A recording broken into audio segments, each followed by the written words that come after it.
Salam alaikum. Tout d'abord, je suis pas scientifique, je suis pas imam, je suis personne. Je suis juste quelqu'un qui a trouvé beaucoup d'incohérences et de problèmes dans l'histoire. Et j'ai compris qu'il y a une ou des personnes qui cherchent à nous cacher tout ça. Je vous explique. Et prenez note et à chaque fois faites vos recherches. Moi j'ai beaucoup recherché, j'ai beaucoup vérifié. C'est pas C'est pas tombé comme ça, hein. Il y a beaucoup de recherches quand même. Maintenant, je vous explique. Dans la Bible, dans le Coran ou dans la Torah, les descendants de Cham, ils rencontrent souvent les descendants de Sem. On comprend qu'il y a deux lignées différentes. Par exemple, Nemrod, un méchant qui croise Abraham, un gentil. Pharaon, un méchant qui croise Moïse, un gentil. Gomer et Magog, qui sont des descendants de Japheth, un autre des trois fils de Noé, parce que Noé il en a eu trois. Quatrième qui est resté sur une colline, je vous expliquerai plus tard, mais pour l'instant il y en a trois là. Japheth qui a eu sept enfants, deux enfants qui s'appellent Gomer et Magog. Gomer que j'ai réussi à remonter un peu, je crois bien que c'est Aphrodite ou très proche d'Aphrodite au fait. Et c'est de là où viennent les croyances grecques, en fait. Voilà quoi. Et dans la Bible, c'est une prostituée. Et je crois, hein, c'est ce que j'ai vu. Non, peut-être qu'ils l'ont falsifié aussi, je sais pas. Mais bon. Et Magog, c'est plus de l'autre côté. Au côté peut-être la Chine, l'Iran, l'Inde, je sais pas, ou un peuple qui était au milieu d'eux peut-être. Je sais pas. À vérifier. Parce que j'ai pas pu m'attarder non plus sur tout. Bah, Gomer et Magog, qui sont logiquement Gog et Magog, qui rencontrent Zolkarnen aussi dans le Coran, des méchants qui rencontrent un gentil, Abraham qui à l'époque de Sodome, Gomer, à l'époque de Lot aussi, on voit bien qu'il y a les méchants et les gentils directement pas longtemps après la descente de l'arche, quoi. Ça se fait automatiquement. Et au fait, l'histoire, elle est simple. Elle pourrait tenir dans un petit livre ou elle pourrait, elle pourrait être racontée à des enfants de 5 ans, mais ces bâtards nous la compliquent pour que personne ne comprenne plus rien. Voilà, comme ça, Dieu, il n'existe plus aux yeux des gens. Et on est tombé comme ça, voilà, on vient d'une molécule qui est sortie de nulle part, ou on vient d'un atome, ou on vient d'un singe qui lui est resté singe, ou on vient d'un porc. Voilà quoi, c'est bizarre quand même. Et franchement, ils se foutent de notre gueule. Et clair et net, franchement, je peux le prouver en quelques temps là. Je vous le prouve. Prenez note, à chaque fois mettez pause, faites vos recherches si vous voulez. Moi, je vais essayer de mettre des captures d'écran aussi, comme ça vous comprenez. Mais voilà quoi. Le singe, c'est un peuple qui, dans le Coran, sûrement dans la Bible et les autres livres aussi, et la Torah, est un peuple qui est descendu, qui a été transformé par Dieu pour ne pas avoir respecté le Shabbat. C'était un des 12 peuples de... C'était un des 12 peuples de Youssouf, je crois, ou des 12 sources, je crois que c'est Youssouf, à vérifier. Et ce peuple-là, ben, il a été transformé en singe. Ils se sont réveillés un matin, ils étaient en singe.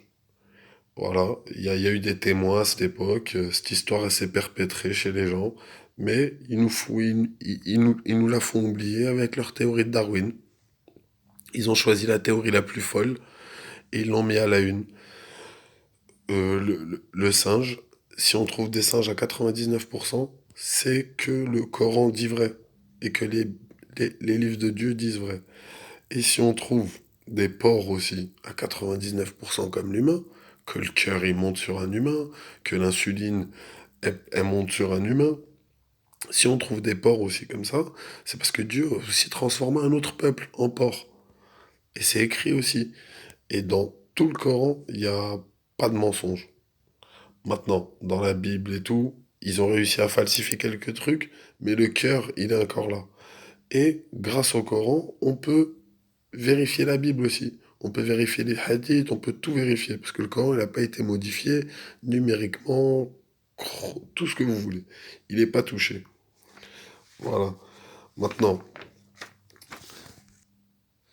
je pense qu'il faut oublier l'histoire qu'on nous a appris. Ben, au moins juste le temps de la vidéo, histoire de comprendre. Après, si on veut, on peut retourner aux bibliothèques de livres d'histoire magiques. Il n'y a pas de problème. Mais tout ce qui a eu lieu, tout ce qui a eu lieu avant, on oublie. Il faut repartir de Noé, ses descendants. Tout est révolu avant ça.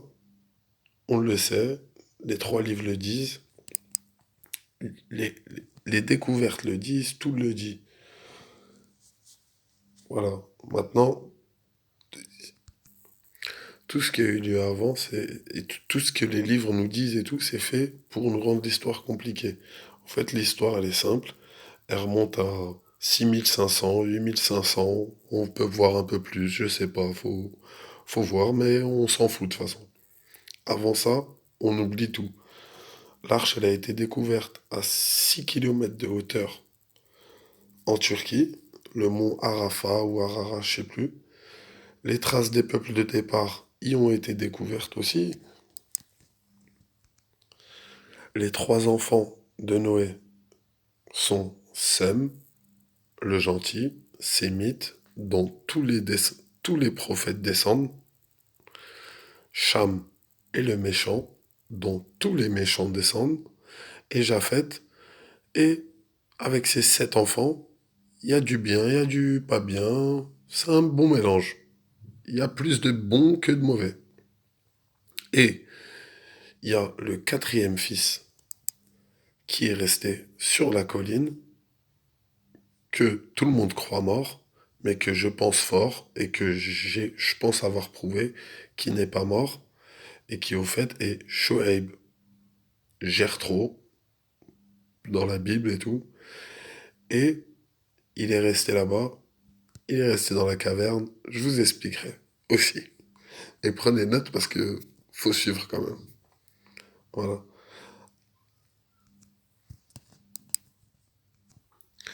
L'ADN des animaux aussi, j'ai fait quelques recherches et ils confirment que l'ADN il remonte pas si longtemps que ça.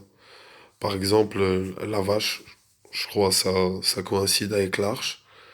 Et le cochon, par contre, non. Le cochon, il remonte à 6000 ans, son ancêtre. Le singe, il nous parle de 50 milliards d'années. Mais bon, c'est un peu logique. Il n'y a rien de logique, en fait, là. Franchement, sérieux, ça, les scientifiques, je pense qu'ils mentent beaucoup sur l'histoire de la date du singe.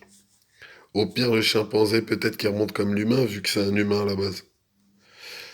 Et d'ailleurs, j'espère pas que les cochons et les singes ont encore un cerveau d'humain pour comprendre, parce que leur vie est dure, hein. Un dans un labo, en train de se faire maltraiter, ou dans un zoo, et un dans de la boue, du caca. Et d'ailleurs, le cochon, je crois que c'est le seul animal qui ne peut pas regarder au ciel. C'est peut-être une punition aussi. Il y a aussi la pyramide de Gizeh qui n'arrive pas à dater, soi-disant, qu'ils font les gogoles, ils égarent tout le monde. Il y a aussi le mont Sinaï qui est pas au bon endroit. Que c'est d'ailleurs la mère à Constantin Ier, celui qui a instauré la croix, qui a, qui a mal placé le mont Sinaï. Une descendante de Gomère aussi, d'Aphrodite. Et en réalité, il est à Jebel Tour, comme Yahya le dit si bien. Il a raison, je pense. Je pense que à la période de Noé, Dieu il n'a pas sauvé que Noé et sa famille. Il a aussi sauvé les gens de la caverne. C'est à la même période. C'est pas une autre période, non. Les gens de la caverne, c'est avant et après le déluge. Et au fait, la caverne, je pense qu'elle se situe sous la pyramide de Gizeh. C'est l'un- c'est un rocher que c'est d'ailleurs ce rocher où le fils de Noé a dit t'inquiète, je vais aller me mettre sur le rocher. Et Noé lui a dit il y a personne qui peut te sauver à part Dieu. Mais en fait, c'était un croyant, Shoaib. Donc, il a été protégé par la caverne. D'ailleurs, le Coran, il dit pas qu'il a été tué, mais il dit qu'il a été mughraqun. Ça veut dire noyé ou en scellé. Ce que ça veut dire aussi. Si tu roques un truc, ça veut dire que tu le scelles. Voilà. Et je ne sais pas comment ils étaient, mais en tout cas, c'est eux qui ont été, ils ont été dans, ils ont été enfermés dans la caverne. Ils se sont réveillés 309 ans plus tard. Ce côté-là, c'était Cham qui l'avait, l'enfant mauvais, l'enfant qui a été banni par Dieu et par son père lui-même, pour avoir fait des trucs bizarres et avoir discuté avec le diable sur l'arche, et avoir fait des mauvaises choses. C'est écrit dans la Bible, vous pouvez regarder. Voilà. Cet homme à qui appartenait le côté Égypte, l'autre côté de la mer Rouge, voilà, 309 ans plus tard, pendant qu'ils avaient pris du peuple, ils avaient grandi, ils étaient devenus nombreux, mais il y a les gens de la caverne qui se réveillent. Mais parmi les gens de la caverne, il y avait des bons. Shoaib, peut-être Shoaib, je sais pas si c'est aussi Salih ou si c'est deux personnes. Je pense plus que c'est deux personnes. Salih et Shoaib qui étaient dans la caverne, c'était les bons. Peut-être des autres bons. Et, et je ne sais combien de... Je sais pas combien ils étaient, mais en tout cas, avec eux, il y avait un mauvais, dont on reparlera. Voilà, ce mauvais que je pense qui est le Dégel, qui a survécu grâce à la caverne. Il y avait voilà. Et au fait, après qu'il soit sorti, lui, il s'est... La chamelle aussi, qui est sortie de ce même rocher. La chamelle de Saleh, qui est sortie de ce rocher pour prouver aux gens, justement, à la sortie, qu'il y avait quelque chose. Mais non, ils l'ont tué. Et ils ont peut-être tué Salih aussi, ils ont tué les prophètes. Et à la fin, bah, Smiri Karun, il s'est retrouvé avec la caverne. Et c'est pour ça que Karun, il s'est retrouvé le plus riche du monde. Pourquoi? Parce qu'il avait accès à une des merveilles d'Allah. C'est écrit dans Surat Al-Kahf. C'est écrit que déjà, quand ils sont sortis de la caverne, dans Surat Al-Kahf, il y a écrit que les gens, ils les ont reconnus direct. Déjà. Moi, là, si quelqu'un il vient, il est plein de poussière, il me dit j'ai dormi pendant 309 ans, je lui dis va te laver. Je vais pas lui dire ouais, je te crois. À part si il vient avec une taille énorme. Là, je le croirais. Et qu'il vient avec des signes.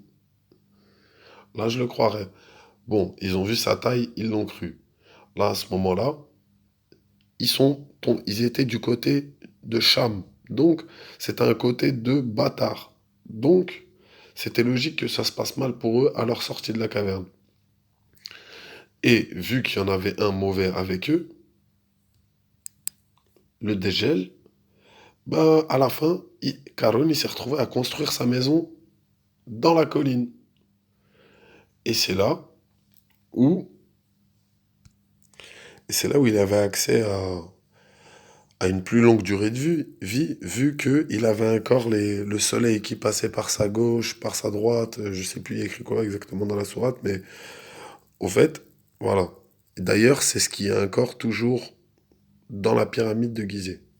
ces mêmes tunnels qu'il y avait à l'époque, et ben maintenant, ils continuent à monter jusqu'en haut pour que ça continue à le maintenir en vie.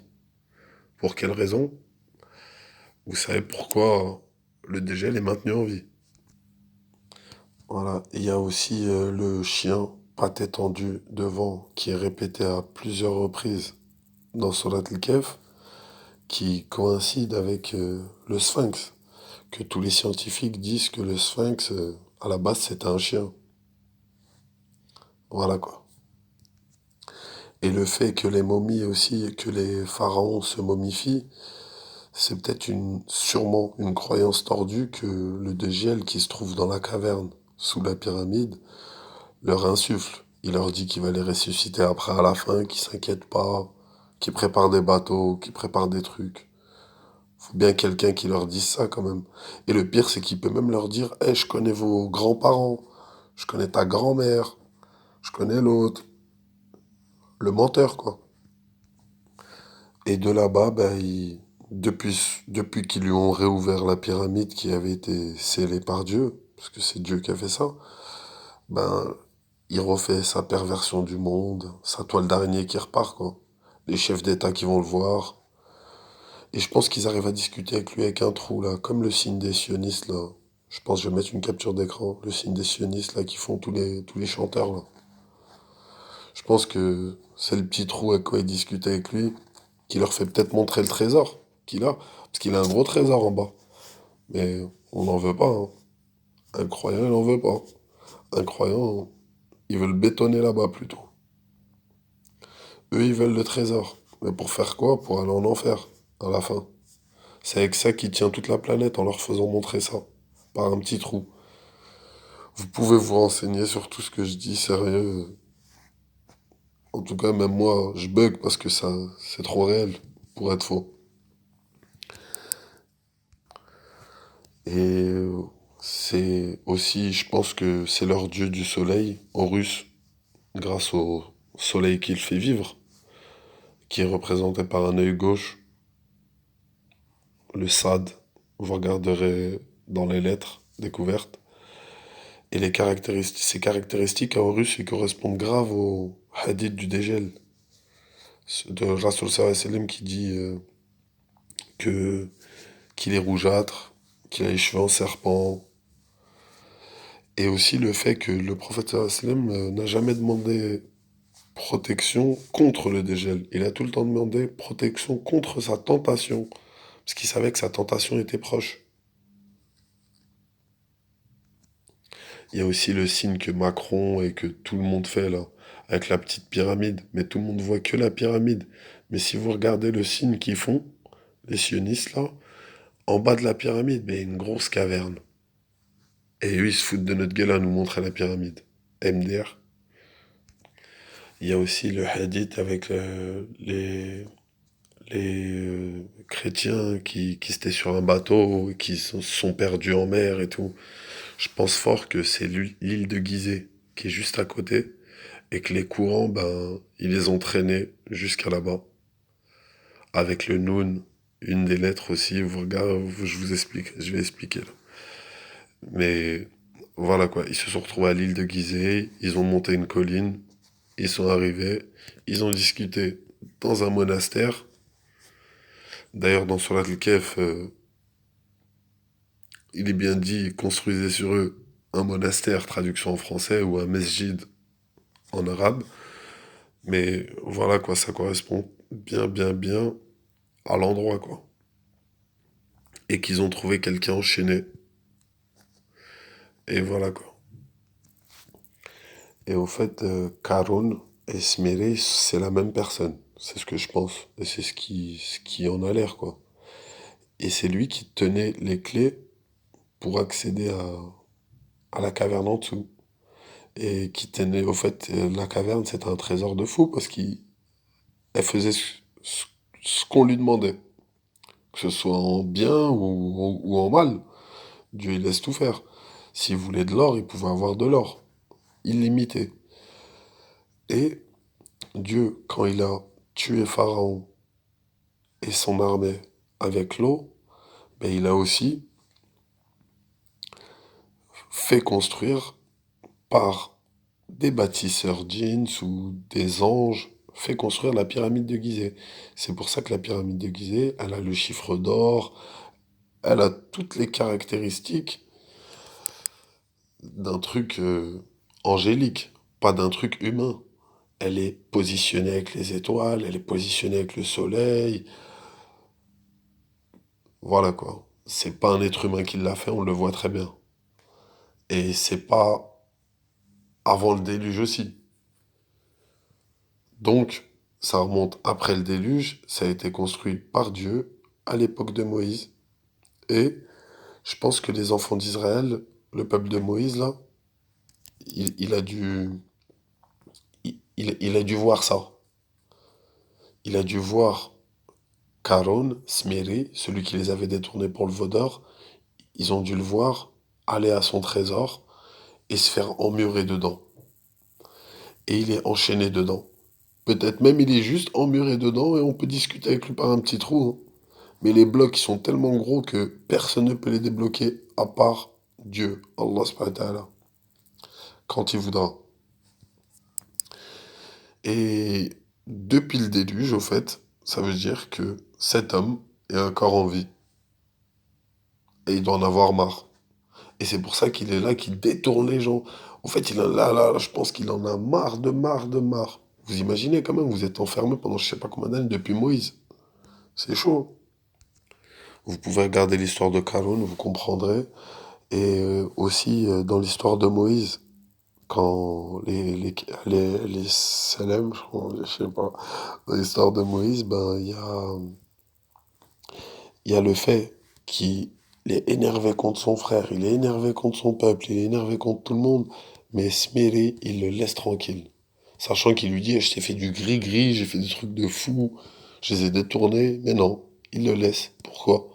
Parce qu'il savait que Dieu, il allait le punir. Il l'a laissé retourner à son trésor pour se faire ensevelir avec. Et on voit bien partout qu'ils adorent la pyramide, tous les satanistes réunis, et que c'est un des monuments ou le monument le plus visité au monde aussi, bizarre, je sais pas pourquoi, des pierres. Et le hadith rapporté par Muslim qui dit que sur son front il y aurait écrit Kafara, trois lettres distinctes. Il est rapporté aussi qu'il sera stérile, comme les gens de l'arche, à part les enfants de Noé, ça coïncide aussi. Et Kafara peut correspondre à le Ka de Karon, le Fa de Pharaon et le Ra, le dieu du soleil qu'ils adorent, mais tout tourne autour de la pyramide. Et le Kef qu'il y aura sur son front. La caverne aussi. Kef, ça veut dire caverne. Et Smeri, Semeri, qui veut dire descendant de Cham, aussi. Ça va dans la même lignée. Faut refaire un petit lien. C'est un bâtard, de toute façon. Cham, je le rappelle, qui a eu un délai à la descente de l'arche jusqu'au jour de la résurrection. À ne pas confondre avec l'enfant de la colline, non. Cham, il a eu un délai jusqu'au jour de la résurrection pour tous ceux qui le suivent et toute sa descendance. Dans Surat al-Mulk aussi, la Surat 67, verset 16, on a êtes-vous à l'abri que celui qui est au ciel vous enfouisse sous terre et voici qu'elle tremble. Bizarre quand même, quand on sait que c'est un tremblement de terre qui va sortir le dégel. Et au même endroit, dans la sourate Kelem, Nun, je pense que c'est la crue du Nil. Et que c'est Khedar en même temps. Et que les Égyptiens à l'époque, ils adoraient la crue de toute façon. Donc, ils se sont retrouvés dans une adoration. Et ça explique aussi pourquoi Moïse, avec Abdel-Noun, son valet s'appelait Abdel-Noun comme par hasard, ils sont arrivés là-bas. Ils sont au confluent des deux mers. Et le confluent des deux mers, si vous regardez la mer Rouge, son confluent avec la mer Méditerranée, Bah, vous avez l'île de Gizeh, ou à côté. Voilà. Et leur signal, c'est un rocher aussi. Et le rocher, c'est ce que je vous expliquais juste avant, c'est la pyramide. Avant que ça devienne une pyramide, bien sûr. C'était déjà un truc magique.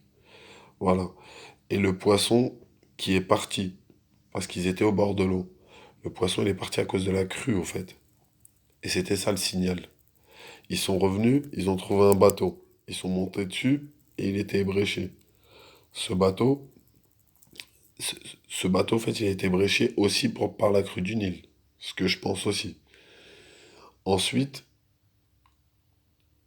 ils étaient ils étaient en panique dans le bateau. C'est pour ça qu'il y a eu les débats et qui lui a dit tac, je sais plus trop. Après, le troisième truc, c'est quoi? Non, il y a le poisson. Après, il y a le bateau ébréché. Après, il y a l'enfant qui se fait tuer. Il y a deux enfants, mais il y en a un qui se fait tuer. Ça peut être aussi la crue du Nil, qui en ramasse un. Et le mur redressé. Ça peut être aussi ça peut être aussi grâce à la crue du Nil qui redresse un mur. C'est possible. C'est le truc le plus chelou, on va en fait le redressage de mur, mais en tout cas tout coïncide. Et le fait que le valet il s'appelle Abdelnoun aussi, et c'est un sujet à bien regarder aussi. Et quand on tape sur internet Noun, divinité, on a océan primordial qui a fabriqué la vie, genre, dans leurs croyances mythologiques. Ça a fabriqué la vie avec une petite étincelle et la seule subsistance de cet océan, comme par hasard, c'est le Nil.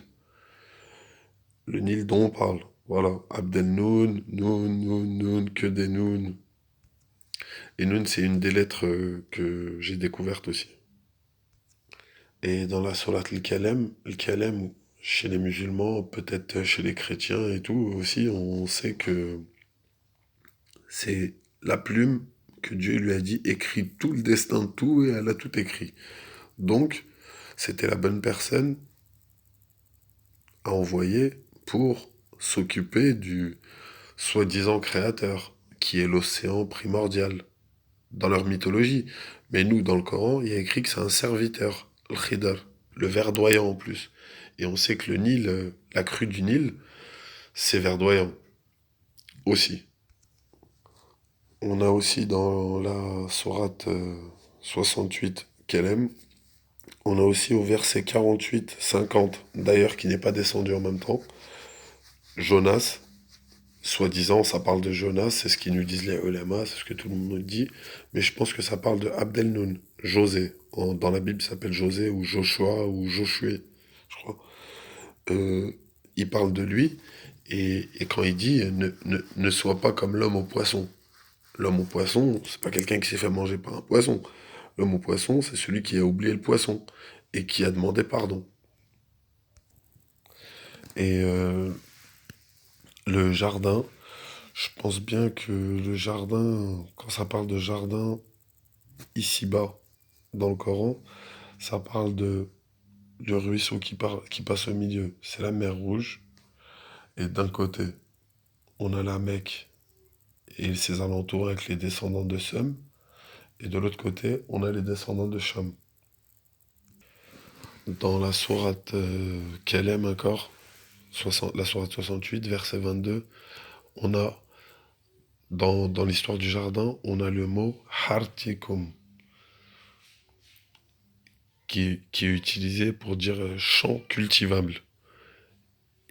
Et il est dit dans ce verset, allez tôt à votre champ si vous voulez le récolter. Et si on remplace la lettre T par F, ça donne harfikum, votre lettre. C'est bizarre quand même qu'une lettre d'un mot de 7 lettres devienne un mot dans une sourate qui commence par Nun, un mot qui commence par une lettre. C'est bizarre qu'une lettre puisse faire ça quand même. Des questions à se poser. Vraiment, il n'y a qu'une lettre, hein. Même les petites ponctuations en bas, tout reste. On change juste la lettre. Ça passe de champ cultivable à votre lettre. C'est-à-dire, partez tôt à votre lettre, si vous voulez si vous voulez le cultiver.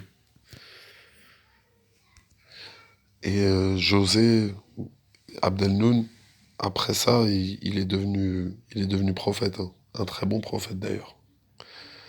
Et aussi, il y a, avant le déluge, Noé, à l'époque de Noé, ils idolâtraient un dieu de l'eau, justement. Il s'appelait Wed. Ça, peut-être ça, de la subsistance qui parle, qui est restée, vous savez, avec leur dinguerie de satanisme, là. Ils leur mentent. C'est impressionnant, franchement, comment ils arrivent à croire ça, c'est... Je comprends pas, on dirait des... Même le Père Noël, je crois, c'est plus facile à croire. Le Noun qui est représenté avec des écailles de poisson, qui est représenté en vert, comme Khidr, quoi. En fait, ils sont partis erronés sur une mauvaise... C'est un serviteur d'Allah, et ils l'ont fait passer pour un dieu. Ouais, et je pense que Shoaib, on va passer à Shoaib bien. Shoaib, il a un bon lien avec l'histoire du jardin. Que ce soit antédiluvienne, avant le déluge, ou après le déluge. Avant la caverne, ou après la caverne, quoi. Voilà, je vous explique.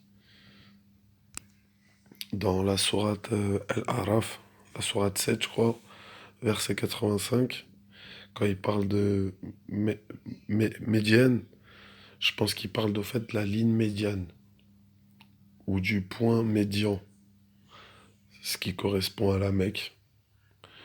Et si on prend la ligne médiane, bah, elle remonte jusqu'à même la pyramide de Gizeh aussi. Donc au fait, c'était le chemin qui prenaient tous les prophètes, que ce soit Moïse qui passait entre la Mecque ou le mont Sinaï et qui remontait. En fait, il suivait cette ligne, les allers-retours. Et le verset 86, la même sourate, quand il dit rappelez-vous quand vous étiez peu en nombre et qu'Allah vous a multiplié en grand nombre, sûrement qu'il parle de avant le déluge, quand ils étaient peu, juste après le déluge, et qui sont devenus plus nombreux. Et à cette époque, bah, quelqu'un qui vivait 500 ans, par exemple comme les enfants de Noé, bah, il pouvait voir des générations et des générations. C'est-à-dire, si je vis 500 ans, je peux voir 2000 personnes derrière moi, ou peut-être même plus, à faire le calcul, je sais pas. Et le verset 87 et 88, bah, il ressemble grave au verset de la caverne, là, quand ils sortent de la caverne. Bah, là, on dirait que c'est quand ils y entrent. Par exemple, bah, là, il dit, attends, et les notables leur disent, leur dire, nous t'expulserons, certes, de notre cité, ô Shoaib, toi et ceux qui ont cru avec toi, ou que vous retourniez à notre religion. Le même verset est 21, sourate 18, dans sourate la caverne. On dirait les mêmes personnes qui parlent, quoi. Et ça, on dirait que c'est avant le déluge, et après le déluge, bah, c'est à leur sortie. C'est-à-dire là, c'est les mêmes personnes, mais en décalé. Ou non, désolé, pas après le déluge, c'est juste avant le déluge et après le déluge, au fait. Là, cette histoire, je pense. À voir. À rechercher, parce que franchement, vous m'aideriez grave à faire des recherches, parce que sérieux, je suis débordé là. Ah, depuis les lettres découvertes, là, c'est que... Ça va que en découverte. Donc, j'ai besoin d'aide. Vous pouvez rechercher, franchement, y a rien qui est tordu. Et verset 91, et le tremblement de terre le saisit et les laissa gisant dans leur demeure. Et au, et au verset 94-95, il parle encore de la même cité, du même endroit, mais avec de nouveaux gens qui ont justement récupéré ce que les autres ont laissé. Et il parle de Pharaon, le 96, 97, 98, les habitants des cités saisis pour ce qu'ils avaient acquis. 99, ça parle du stratagème d'Allah. versets 100 et 101, ça parle de ceux qui ont reçu en héritage des peuples précédents, les cités. 103, on, Moïse, quand il montre ses signes, donc on passe à Pharaon et ses notables. Et au verset 89, sourate 11, Joaib dit que votre répugnance à mon égard ne vous entraîne pas à encourir le même châtiment que les peuples de Noé, Oud ou Salih, et et le peuple de Lot n'est pas éloigné de vous. Donc Shoaib, Jethro, bien sûr, a vraiment vu tout ça, a vraiment vu tout ça. Supposons que c'est le prophète de l'équipe de la caverne et qu'il a bien survécu au déluge et qu'il est resté sur le rocher, comme j'ai dit avant. En plus, Shoaib s'est marié avec une fille de Lot et connaissait Abraham. Donc chronologiquement, Shoaib de, vient d'Égypte, de la caverne et du jardin. Il suit la Médiane et se retrouve à Médiane, à la Mecque, je pense. En fait, il fait des allers-retours. Et au fait, Oud, je pense que c'est Loukman. Que c'est Loukman en même temps et que son fils, c'est Lot. Voilà. Et dans la Bible, Oud, c'est Loud. C'est le fils de Noé.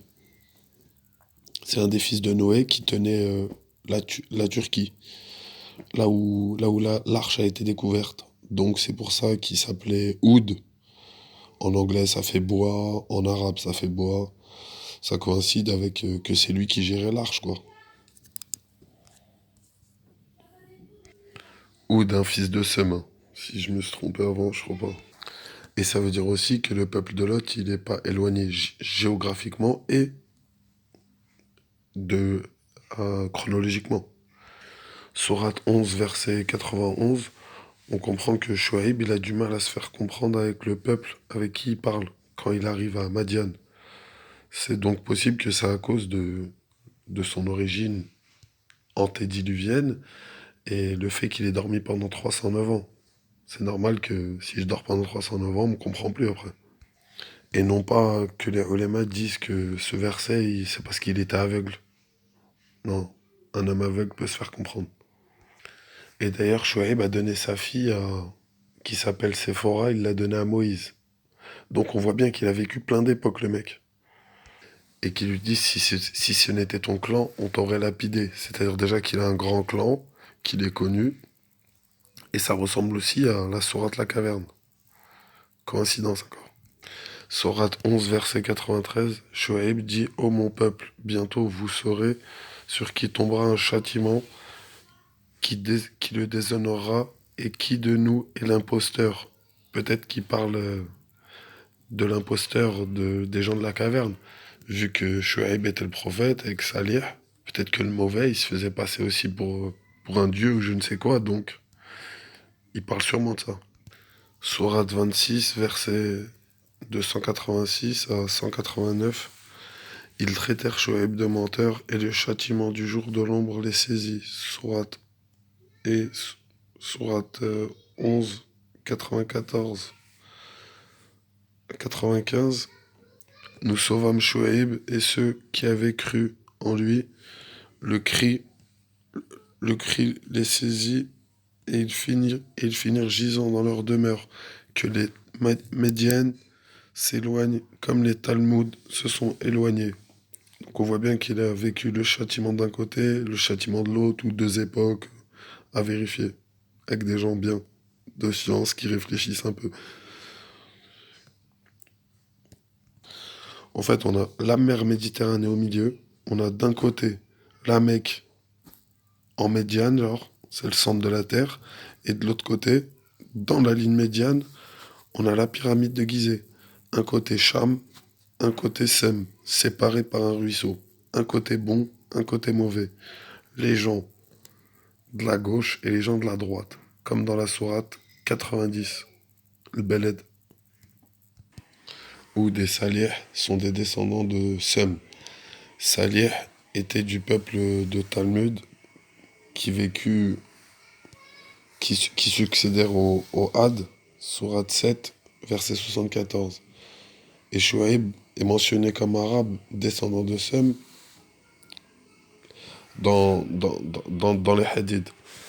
Ils sont, je pense qu'ils sont, bah, c'est la même, c'est la même équipe, hein. Et le prophète sallallahu alayhi wa sallam a dit dans un hadith, je sais plus où, je sais plus lequel, à rechercher, je veux pas trop mettre de hadith pour pas qu'on parle, mais que, que les descendants, que les Arabes, c'est Oud, Salih, Shuaïb et Mohammed sallallahu alayhi wa sallam. Sourate 14, versets 8 et 9, Moïse y parle de Noé, de Had, de Tamoud, et il prévient, donc on est encore dans le même endroit. Et sourate 26, 141, 148, vous laisserez donc ton, je crois, en sécurité dans votre présente condition, au milieu de jardins, de sources, de cultures et de palmiers aux fruits digestes. À voir l'endroit, mais ça sent bien être encore le même endroit. Et l'histoire de la Chamelle aussi avec Salih, ben, le rocher, on sait que c'est le rocher de la pyramide, Inch'Allah. Et le conflit des deux mers, c'est ce rocher-là aussi, dans la sourate avec Khidr. Et voilà quoi, au fait les gens ils ont vu la Chamelle sortir de la caverne, d'un rocher quoi, d'un rocher géant qui était majestueux, qui était beau. En fait des fois, quand ça parle de jardin, ça parle de avant le déluge et des fois après le déluge. À ne pas confondre, à essayer de se repérer. Et dans la Bible et la Torah, on parle de pierre angulaire quand on parle de ou soit le rocher ou soit la pyramide. Un des deux. Genre avant que ça devienne une pyramide, c'était un rocher quoi. Et au fait, Dieu, là, il a scellé la caverne au trésor, au miracle. Il l'a fermé. Pourquoi? Parce qu'il n'y a plus de miracle. Là, on est dans une période où il n'y a plus besoin de miracle. Il a scellé tout ça. Jusqu'à que ça va se débloquer et il va sortir. Donc voilà quoi. On est arrivé à Moïse, à Abraham, Lot, Ismaël, Pharaon. Voilà, bah, donc là on va passer à Jacob. Ouais, et dans Ésaïe chapitre 19, verset 19-20, en ce jour, il y aura un autel élevé à l'Éternel au milieu du pays d'Égypte et à la frontière même une colonne dédiée à l'Éternel. Et ce sera un signe, un symbole et un témoignage à l'Éternel de des, des armées dans le pays d'Égypte. Et Jésus qui dit, n'avez-vous jamais lu dans les Écritures la pierre que ceux qui bâtissaient ont rejetée, celle-là est devenue la maîtresse pierre du coin. Celle-ci est de la part de notre Seigneur, merveilleuse devant nos yeux. Matthieu 21, 42. Et le mot pierre angulaire est beaucoup cité partout dans le judaïsme et le christianisme, mais personne ou très peu de gens font le lien avec la pyramide. Et psaume 118, 22, David dit que la pierre que ceux qui bâtissaient avaient rejetée est devenue la tête de l'angle. Et Pierre 2, 7, 8, pierre, pierre d'achoppement et un rocher de chute. Job, Ayoub 4, 6, la terre, ou qui a placé sa pierre angulaire quand les étoiles du matin chantaient ensemble et que tous les fils de Dieu éclataient de joie. Sûrement parle-t-il là du peuple d'Israël quand il éclatait de joie après que Pharaon il se soit fait massacrer. Ah ouais, il y a un passage dans le souterrain de la pyramide que même les scientifiques, ils disent quoi? Ils disent que ça date d'avant la pyramide, la construction de la pyramide. Il n'y a que des hiéroglyphes, des milliers d'hiéroglyphes qui expliquent la vie de la Terre. Et plus on descend, plus on comprend la vie et tout. Et quand on arrive en bas, ben, on atterrit sur un truc bizarre. C'est un petit passage serré d'1 m 20. Bizarre.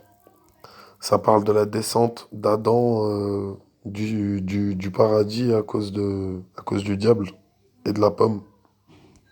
Et Jacob, il a vécu 130 ans après son entrée en Égypte. Donc on voit bien qu'il arrive d'un côté du jardin et qu'il va d'un autre côté du jardin. Et il a eu beaucoup de descendants pieux. Chapitre 46, 2 et 3.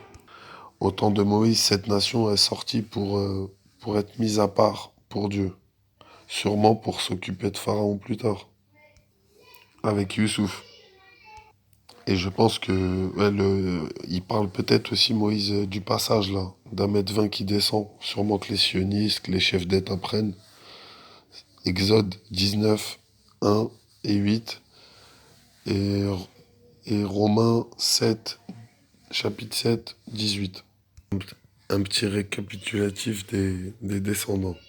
Donc, du côté gauche, on a Cham, ou Ham, ça s'appelle aussi Ham, chaman, tous les trucs bizarres qu'il y a eu dans le monde, les chamans, les trucs bizarres, ça vient de ce côté. Il a un enfant, c'est Canaan. Il gérait la Palestine à la descente de l'arche, lui. Mizraïm, c'est celui qui s'occupait de l'Égypte. Missar, son nom il vient de là. Pout, c'est un peuple de guerriers de Libye, descendant de Cham. Genèse 10, 6 et Chronique 1, 8. Son autre enfant, c'est Couche, c'est lui le plus connu, c'est le père de Nemrod, fondateur de Babylone et du sionisme. Il est aussi le père de Saba, peut-être la reine de Saba qu'on connaît. Ça peut être le seul petit croisement qu'il y a eu bizarre. D'ailleurs, ça a donné un handicapé, je sais pas. Bizarre. Et ouais, le père de Nemrod, Nemrod qui est le père du sionisme, de tout ce blabla.